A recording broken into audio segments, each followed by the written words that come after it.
నగరంలో మరి walkers association మిత్రులతో మాట్లాడాలని చెప్పేసి మేము ఉదయపూట 5:30కి ఇక్కడికి వచ్చేసి వాకర్స్తో మరి మాట్లాడడం జరిగింది. కౌశిక్ రెడ్డి గారు చాలా విషయాలు మీ ముందు ఇప్పుడు ప్రస్తావించారు. ఒకే విషయం చెప్పదలుచుకున్నాను నేను. ఒక పార్లమెంట్ సభ్యుడికి దేశం కోసం, రాష్ట్రం కోసం, తన నియోజకవర్గం కోసం, అభివృద్ధి కోసం తపన పడాలి.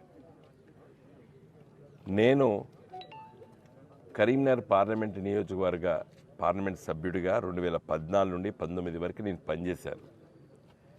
తెలంగాణ రాష్ట్రం అప్పుడే ఏర్పడ్డ రాష్ట్రంలో తెలంగాణ లోపల జాతీయ రహదారులు కావాలని చెప్పి పట్టుబట్టి ఇవాళ జగిత్యాల, కరీంనగరు, అదేవిధంగా హుజరాబాద్ మీదుగా వరంగల్ దాకా నేషనల్ హైవే పనులు వేగవంతంగా జరుగుతున్నాయి.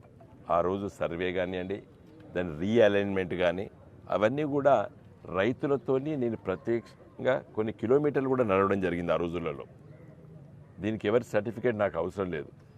బహుశా ఇప్పుడు పార్లమెంట్ సభ్యుడు ఉన్నప్పుడు పనులు అవుతున్నాయి, కానీ ఆ రోజు మేము శాంక్షన్ చెప్పించి టెండర్లు, ప్రాసెస్, ల్యాండ్ ఎక్విజిషన్ ఆ తతంగం అంతా 4-5 సంవత్సరాలు పట్టింది. తర్వాత ఎవరు మమ్మల్ని అడగలేదు. ఎల్కతుర్తి నుండి హుస్నాబాద్ మీదకి వెళ్ళి, సిద్దిపేట మీదకి వెళ్ళి, రామాయణపేట, పిట్లం, నిజంగా అక్కడ ట్రాఫిక్ కూడా లేదు, కానీ వెనుకబడ్డ ప్రాంతం కాబట్టి అక్కడ జాతీయ రహదారి కావాలని చెప్పి పట్టుబట్టి అది చేపించడం.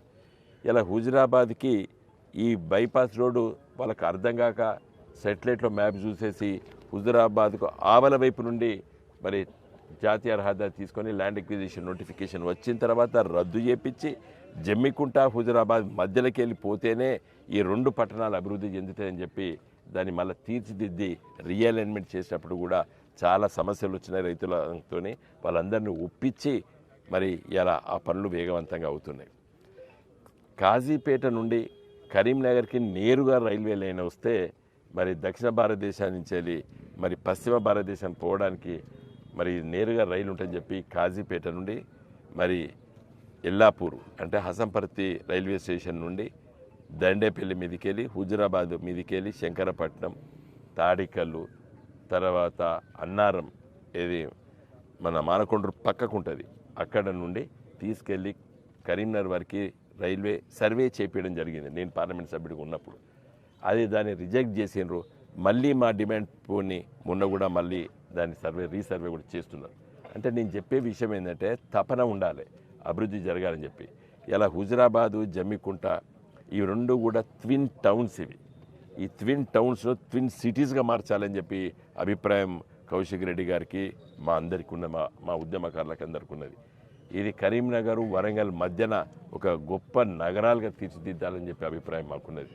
దాంట్లో భాగంగానే మరి కేసీఆర్ గారిని కౌశిక్ రెడ్డి గారు గెలిచిన వెంటనే మరి మేము ఈ పనులన్నీ కూడా మొదలుపెట్టించినాం.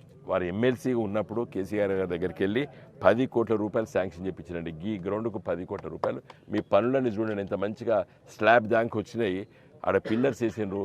ఈ 4 నెలల లోపల 4 సిమెంట్ బస్తాలు కూడా కలపలేదు.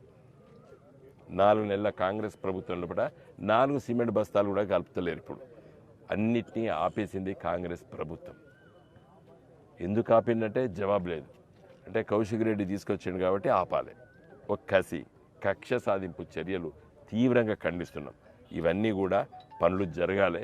మేము వెంటనే రేపు పార్లమెంట్ ఎన్నికలు అయిపోయిన తర్వాత కౌశిక్ రెడ్డి గారు, నేను వెళ్తాము, పట్టుబడతాము. దెబ్బన వాలిగిట దీనికి ఏదైనా కుర్రీలు పెడితే హైకోర్టులో కూడా కేసేసి ఈ పనులు వేగవంతంగా అయ్యేటట్టు చేస్తాము. ఆ కాంట్రాక్టర్ ఎవరు మాకు తెలియదు, కాంట్రాక్టర్ కూడా భరోసా ఇస్తాం, పనులు చేయవేసే విధంగా చేస్తాము. ఎందుకంటే ఒక వాకర్స్కి 10 కోట్ల రూపాయలు ఒక గ్రౌండ్కి ఇవ్వడం అంటే సామాన్యమైన విషయం కాదు. ఇది సామాన్య విషయం కాదు.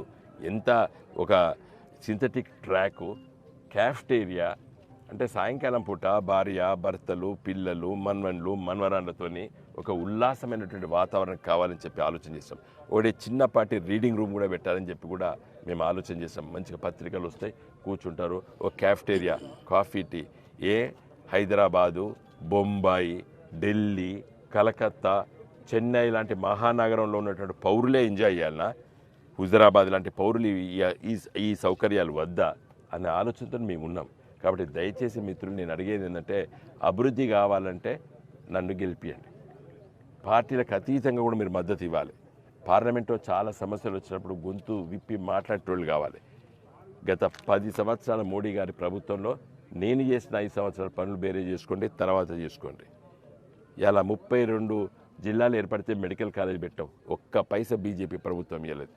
ఇలా ప్రతి కొత్త జిల్లాకు జాతీయ మన కేంద్ర ప్రభుత్వం పార్లమెంట్ చట్టం చేసింది, నవోదయ విద్యాలయాలు రావాలి. ఒక్క నవోదయ విద్యాలయం అసలు బండి సంజయ్ గారు గుడికి బడి రెండు ఏది లేదు, గుడి చేయలేదు, బడి చేయలేదు. నేను గుడి తెచ్చిన తిరుమల తిరుపతి దేవస్థానం దేవాలయం కరీంనగర్లో 50 కోట్లు పెట్టి ఇప్పుడు ఇలా గడుతున్నారు. తర్వాత అన్ని మతాలు, క్రైస్తవ మత పెద్దలు వస్తే వాళ్ళకు చేసినాం, ముస్లిం మత పెద్దలు వస్తే వాళ్ళకి చేసినాం. వాళ్ళ పాపం పురోహితులు, వాళ్ళకి ఎక్కడ దేశంలో ఎక్కడ లేదు.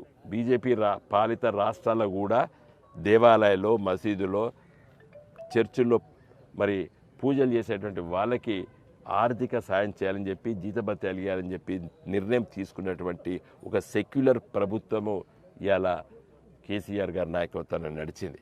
కాబట్టి ఇక్కడ ఉన్నటువంటి మేధావి వర్గాలారా నేను అందరికి కోరేది ఏంటంటే దయచేసి మీరు నాకు మద్దతు ఇవ్వండి. హుజురాబాద్ నియోజకవర్గాన్ని నేను, కౌశిక్ రెడ్డి గారు దీని ఒక బ్రహ్మాండమైనటువంటి నియోజకవర్గంలో రాష్ట్రంలో అభివృద్ధి చేసే నియోజకవర్గంగా మేము చేస్తాము. కేంద్రంలో ఎవరు అధికారంలో ఉన్నా కోట్లాది రూపాయలు తీసుకొచ్చేటువంటి శక్తి నాకున్నది. తీసుకొచ్చి చూపించిన తీసుకొస్తాను. జై తెలంగాణ. ఇది మన స్టేడియం సార్, ఇది ప్రపోజల్ ఇచ్చింది. ఇది మొత్తం వాకింగ్ ట్రాక్, ఇది రోడ్డు. ఇప్పుడు ఆ ప్లేస్ ఆడ ఉంది చూసారా సార్, ఆడ ఇది ఇప్పుడు ఈ కొంచెం స్విమ్మింగ్ పూల్ పెట్టినా, స్విమ్మింగ్ పూల్ తీసేసి ఈ మన ఫుట్బాల్ గ్రౌండ్ చేసినాం సార్. ఇక వీళ్ళు ఫుట్బాల్ అడుగుతారు. ఇవ్వండి, ఇదే cafeteria sir. This is the exact map sir. ఇది బ్యూటిఫుల్